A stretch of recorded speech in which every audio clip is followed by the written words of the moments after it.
मैं एक लड़के को ट्यूशन पढ़ा रही थी जो हाई स्कूल में 2 बार फेल हो चुका था। वो 16 साल का नहीं बल्कि 18 साल का था। ट्यूशन का समय वो हमेशा मेरी ही तरफ देखता रहता था। एक दिन वो सीधा मेरे कमरे में आ गया और कहने लगा, मैडम जी, आपको जितने भी पैसे चाहिए उतने दे दूंगा, लेकिन आप मुझे मेरे दिल की तसल्ली तक खुश कर दो। मैं राजू को छोटा बच्चा समझकर उस पर हंस पड़ी थी। तब उसने बेड पर ही एक्स्ट्रा क्लास के दौरान मुझे पूरी तरह से काबू में कर लिया। हेलो दोस्तों, स्वागत है आप सभी का हमारी एक और रोमांचक कहानी में। उम्मीद करती हूँ आपको ये कहानी बेहद पसंद आएगी। मेरा नाम संजना है। मैं घर पर ही ट्यूशन पढ़ाती हूँ और हाई स्कूल तक के लड़के लड़कियाँ मेरे पास पढ़ने आते थे। ट्यूशन से मैं महीने के 10 से 15 हज़ार तक कमा रही थी, लेकिन वो भी कहीं ना कहीं घर में ही खर्च हो जाया करते थे। हज़ारों रुपए में भी मैं अपना घर ठीक से चला नहीं पाती थी, लेकिन जो भी था मेरे लिए वो सब ठीक चल रहा था। एक दिन मेरे ट्यूशन में एक 50 साल का आदमी अपने 16 साल के बेटे को लेकर आया। वो आदमी बड़ी महंगी गाड़ी में मेरे घर आया था और उसकी जीवन शैली भी बहुत अमीर लोगों की तरह थी। उस व्यक्ति की ये शान और शौकत देखकर मेरी आंखों में चमक आ गई। मैंने उनसे उनका परिचय पूछा तो वो बोले, मैं मुकेश हूँ और मैं अपने बेटे को आपके पास ट्यूशन के लिए लाया हूँ। मुझे ये सवाल उठ रहा था कि वो आदमी इतना अमीर होते हुए भी अपने बेटे को घर के ट्यूशन में क्यों लाया, जबकि शहर में बड़े बड़े कोचिंग सेंटर थे। मैंने उनसे अपने सवाल का जवाब मांगा। इस पर उन्होंने कहा, मैडम, अगर आप मेरे बेटे को 16 साल का समझ रही हैं तो सुनिए, वो 16 साल का नहीं है बल्कि वो 18 साल का है। उसकी 10वीं क्लास पास करने की उम्र तो कब की निकल चुकी है। पिछले 2 सालों से वो बार बार हाई स्कूल में फेल हो रहा है। शहर के बड़े बड़े कोचिंग में उसे पढ़ाया गया, लेकिन कोई फ़ायदा नहीं हुआ। एक स्टूडेंट से आपका बहुत नाम सुना था। कभी कभी जो बड़े लोग नहीं कर सकते वो एक साधारण इंसान कर देता है। अब मैं आपके पास बहुत उम्मीद लेकर आया हूँ। मुझे यकीन है कि आपके यहाँ पढ़ने से मेरा बेटा इस बार ज़रूर हाई स्कूल पास करेगा। मुकेश जी की बातों में मुझे सच्चाई नज़र आई और मैंने उनके बेटे का एडमिशन कर लिया। उस दिन से ही वो मेरे पास पढ़ने आया था। मैं बाकी स्टूडेंट से महीने के 1000 रुपया लिया करती थी, लेकिन मुकेश जी से मैंने उनके बेटे की ट्यूशन फीस 2500 रुपये बताई। उसी दिन से उन्होंने उसे मेरे पास ट्यूशन के लिए छोड़ दिया। उनके लिए तो 2500 रुपये मामूली सी बात थी, क्योंकि बाकी माता पिता की तरह उन्होंने पैसे देने में कोई कंजूसी या झंझट नहीं किया था। पहले ही दिन उन्होंने मुझे पूरे महीने की फ़ीस दे दी थी। पहले दिन जब मैंने राजू को पढ़ाना शुरू किया तो वो पढ़ाई में बेहद कमज़ोर था। उसका ध्यान पढ़ाई छोड़कर कहीं और था। 2 दिन तक यही चलता रहा। तीसरे दिन मुकेश जी अपने बेटे की पढ़ाई के बारे में पूछने ट्यूशन में आए। मैंने उनसे कहा, आपका बेटा पढ़ाई में बहुत कमज़ोर है। मुझे उस पर ज़्यादा मेहनत करनी पड़ेगी और इसके लिए फ़ीस भी ज़्यादा लगेगी। 2500 में काम नहीं चलेगा।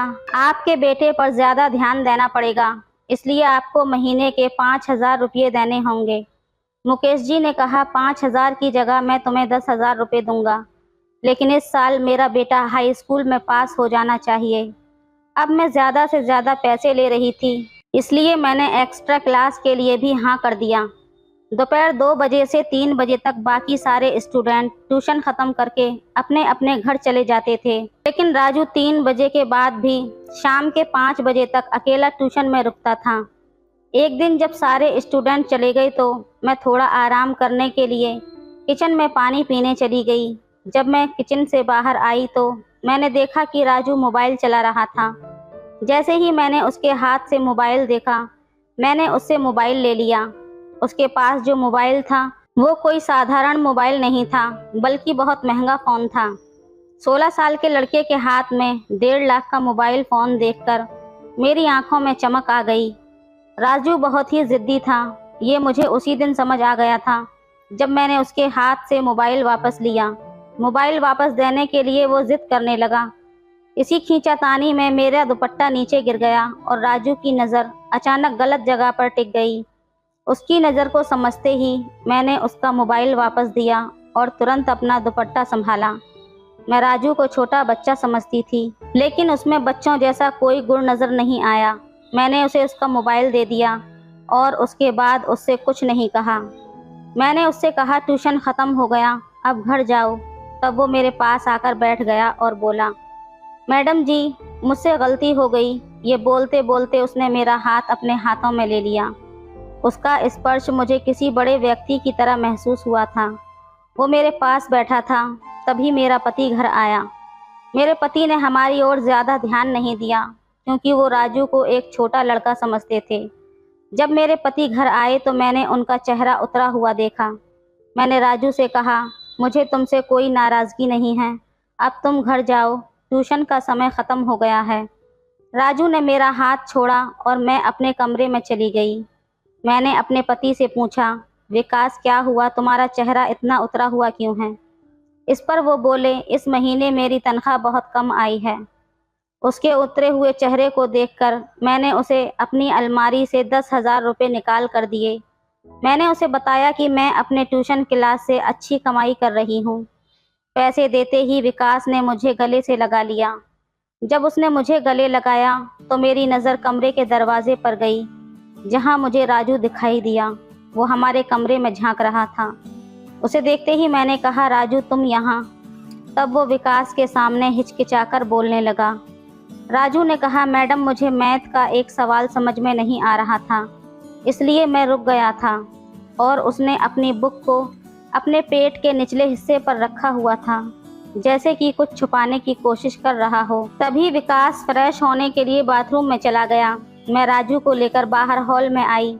घर में ट्यूशन लेना बहुत मुश्किल होता है, क्योंकि बच्चों की नज़रों में क्या आ जाए ये कहा नहीं जा सकता। हॉल में आते ही राजू ने कहा, सवाल मैं कल समझ लूँगा। अभी भी राजू ने अपनी बुक को अपनी टांगों और पेट के बीच लगाया हुआ था। मैंने कहा, राजू ये बुक अपने बैग में क्यों नहीं रखी? इस पर उसने घबराते हुए कहा, अभी बस रखने ही वाला हूँ मैडम, आप अपने रूम में जाइए। इतना कहकर फिर वो घर से चला गया। अगले दिन राजू एक्स्ट्रा क्लास के लिए 3 बजे से 5 बजे तक रुका। उसे मैंने थोड़ा अभ्यास देकर अपने कमरे में चली गई। आज शाम मैंने तय किया था कि मैं अपने लिए एक जोड़ी झुमके खरीदूंगी। पिछले कई दिनों से मैं उसके लिए पैसे जमा कर रही थी। जब मैंने कमरे में जाकर अलमारी देखी तो वहाँ केवल 5,000 रुपये थे। मैंने कुल 30,000 रुपये जमा किए थे, जिनमें से 10,000 मैंने विकास को दिए थे। बाकी के 15,000 कहाँ गए मुझे कुछ समझ नहीं आया। आखिरकार मेरी आंखों में आंसू आ गए। तभी अचानक राजू वहाँ आ गया। उसने मेरे आंसू पोंछे और मुझसे पूछा कि क्या हुआ। मैंने उसे अपनी समस्या बताई। मेरी समस्या सुनकर राजू अपने बैग से 20,000 रुपये लाया और मेरे हाथ में रख दिए। मैंने भावुक होकर उसे गले लगा लिया। हालांकि मैंने भावनाओं में बहकर उसे गले लगाया था, लेकिन राजू ने मुझे कुछ गलत तरीके से पकड़ा था। उसका स्पर्श गलत जगह हो रहा था। जब अचानक मुझे उसका ऐसा स्पर्श महसूस हुआ तो मुझे एहसास हुआ कि राजू अब छोटा नहीं रहा। मैंने तुरंत उसे अपने आप से दूर कर दिया। जब मैंने उसकी नज़र देखी तो मैं हैरान रह गई। मैंने उससे पैसे वापस ले लिए और उसे बाहर हॉल में भेज दिया। उस दिन के बाद से राजू मुझसे और भी ज़्यादा चिपकने लगा। वो मुझसे हंस हंस कर और खुलकर बातें भी करने लगा था। ऐसे ही दिन बीतते चले गए। कुछ दिन बाद जब मुझे फिर से पैसों की ज़रूरत पड़ी, राजू की नज़र फिर से फिसल गई। वो मुझे ऐसी जगह घूर रहा था कि मुझे अपने दुपट्टे का भी ध्यान नहीं रहा। मेरी नज़र राजू पर थी। वो पुरुष जो स्त्री के नखरे उठाता है और उसे खुश रखता है, उसी के साथ समय बिताने की स्त्री की इच्छा होती है। पिछले कुछ दिनों से मैंने अपने पति को खुद से दूर रखा हुआ था, क्योंकि वो मेरी ज़रूरत ही पूरी नहीं कर पा रहा था। इसलिए उसे मेरे साथ समय बिताने का भी हक नहीं था। जब मैंने अपना दुपट्टा ठीक करना शुरू किया तो राजू ने मुझे अपना ATM कार्ड दे दिया। उसका इरादा यही था कि मैं अपना दुपट्टा ठीक ना करूं। मेरी सुंदरता देखकर वो मेरी मदद कर रहा था, ये मुझे समझ में आ गया था। धीरे धीरे मैंने उसे अपने प्रेम जाल में फंसाना शुरू कर दिया। अब उसका ध्यान पढ़ाई से हटकर मुझ पर ज़्यादा था। मुझे भी उसका ध्यान अपनी ओर से हटने नहीं देना था। एक दिन शाम को राजू के पापा उसे लेने आए थे। उन्होंने कहा, आपके पास मैंने राजू को ट्यूशन लगाकर सही निर्णय लिया है, क्योंकि उसे ट्यूशन में आने की बहुत ज़्यादा चाहत होती है। राजू को पढ़ाई की चाहत थी या फिर किसी और चीज़ की, ये उसके पापा जी को नहीं पता था।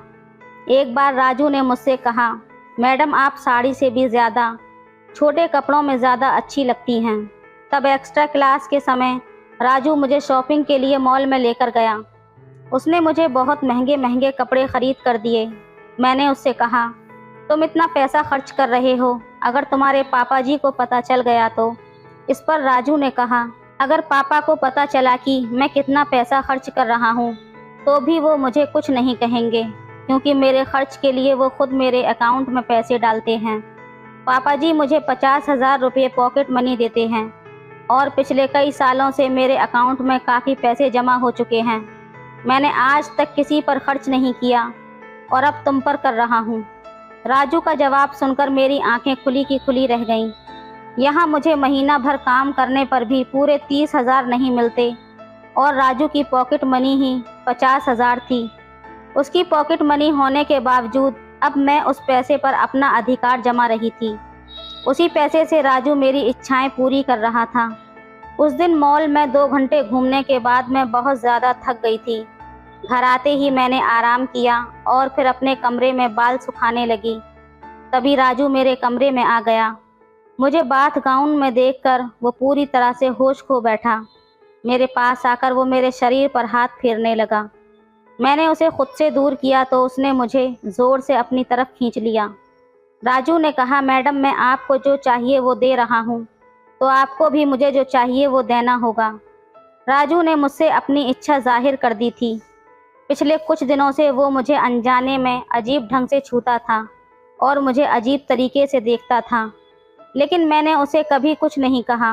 अब अचानक उसने अपनी इच्छा जाहिर की थी तो मैंने राजू से कहा, अगर मैं तुम्हें मना कर दूं तो? इस पर उसने कहा, तो मैं तुमसे दूर चला जाऊंगा।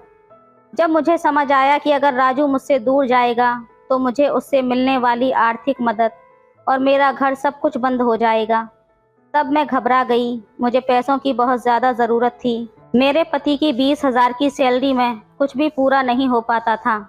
मैंने अपने बेटे को भी पढ़ाई के लिए उसकी मामी के पास छोड़ रखा था और उसकी पढ़ाई के पैसे भी हमें बीच बीच में भेजने पड़ते थे। ये सब सोच विचार करके मैंने विकास को छोड़ दिया और राजू को वो सब कुछ देने के लिए तैयार हो गई जो वो चाहता था। मुझे लगा कि राजू को इन सब बातों की ज़्यादा जानकारी नहीं होगी और वो ज़्यादा से ज़्यादा कर भी क्या लेगा। लेकिन जब वो मेरे पास आया तो उसने किसी अनुभवी व्यक्ति की तरह मेरे साथ समय बिताना शुरू कर दिया। मैं राजू को छोटा समझ रही थी, लेकिन वो बिल्कुल भी छोटा नहीं था। अब वो हर रोज़ एक्स्ट्रा क्लासेस के समय मेरे साथ समय बिताने लगा था। इसी तरह 3-4 दिन गुजर गए। एक दिन मैंने राजू के पास ऐसी दवाई देखी जो नहीं होनी चाहिए थी। मैंने उससे पूछा कि उसने ये ताकत बढ़ाने वाली दवाई कहाँ से ली, तो उसने कहा, पैसों से सब कुछ मिलता है, जैसे तुम मुझे मिली हो।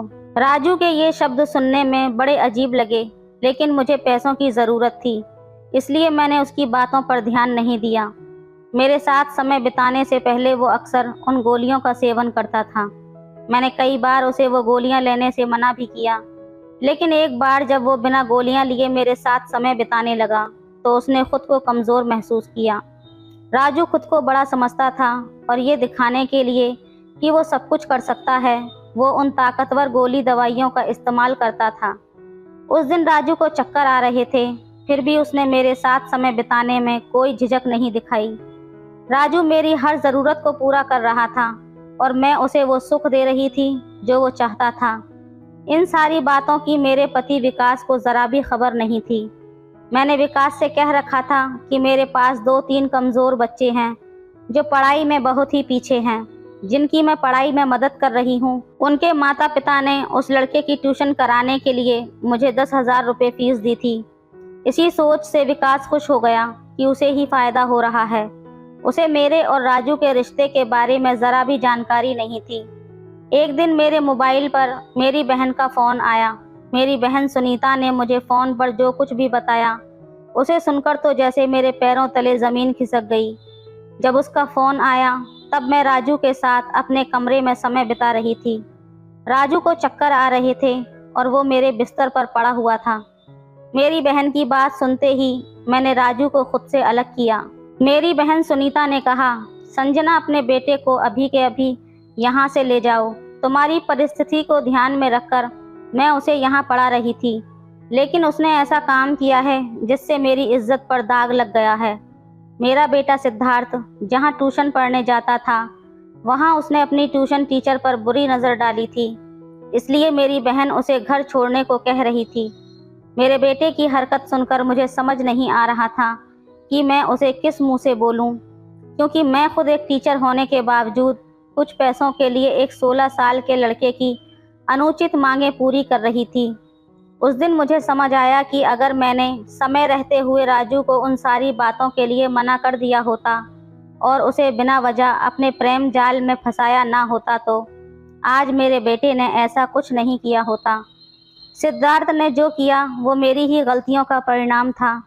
मुझे मेरी गलती का एहसास कराने के लिए ही शायद ये सब कुछ हुआ था। उस दिन मैंने राजू द्वारा दिए गए सारे गिफ्ट और पैसे उसे वापस कर दिए और उसे मेरे ट्यूशन में आने से सख्त मना कर दिया। राजू द्वारा ली जा रही दवाओं का बुरा असर दिखने लगा था, इसलिए उसने इन सब से बाहर निकलने का फैसला किया था। उसको ये एहसास हो गया था कि उसने बहुत कम उम्र में ही एक बड़ी गलती कर दी है। उस दिन के बाद से उसने पढ़ाई पर ध्यान देना शुरू कर दिया। मैंने ट्यूशन पढ़ाना बंद कर दिया था, क्योंकि पिछले महीने में मैंने जो भी कुछ किया था उसका मुझे बहुत ज़्यादा पछतावा था। मैं उस बारे में अपने पति से कुछ नहीं कह सकती थी और ना ही मैं अपने 14 साल के बेटे से नज़र मिला सकती थी। सिद्धार्थ ने जो किया था वो गलत था, लेकिन मैं उसे किस मुंह से डांटूं, ये मुझे समझ नहीं आ रहा था। उस दिन से मैंने ठान लिया कि जो मेरे पास है उसी में खुश रहूंगी। पैसा ही सब कुछ नहीं होता, पैसों से बढ़कर होते हैं संस्कार। मैं अपने बेटे और विद्यार्थियों को संस्कार देना भूल गई थी। पैसे कमाने की ख्वाहिश में मैंने अपने संस्कार खो दिए थे। भगवान ने मेरे बेटे से गलती करवाकर मुझे मेरी गलती का एहसास करवाया था। उस दिन से मैं अपने बेटे सिद्धार्थ को अच्छे संस्कार देने लगी। तो दोस्तों, ये थी आज की कहानी। आपको कैसी लगी हमें कमेंट में ज़रूर बताएं। वीडियो अच्छी लगे तो लाइक करें, शेयर करें, सब्सक्राइब करें। धन्यवाद।